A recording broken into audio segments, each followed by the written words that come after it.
giornate sahariane e notti tropicali anche a Vicenza e provincia grazie all'arrivo dell'ultima ondata di calore di luglio, con massime che hanno sfiorato i 35 gradi un po' ovunque e minime notturne che difficilmente scenderanno sotto i 20 gradi per tutta la settimana. L'ARPAV conferma che stiamo vivendo una parentesi con temperature superiori di 7 gradi alla media del periodo, ma il peggio deve ancora venire.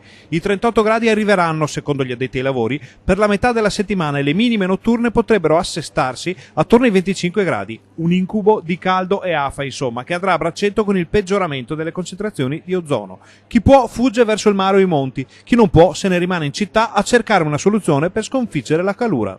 Cosa facciamo per questo caldo che arriva questa settimana?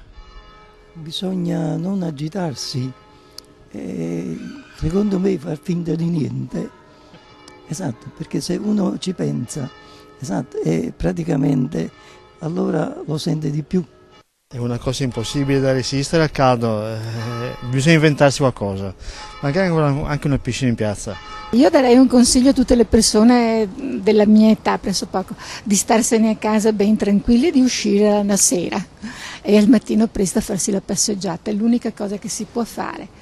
Purtroppo, siccome non abbiamo ancora le ferie, si va al lavoro normalmente e quindi la mattina e il pomeriggio 2 volte al giorno si viene in centro e si lavora purtroppo per adesso.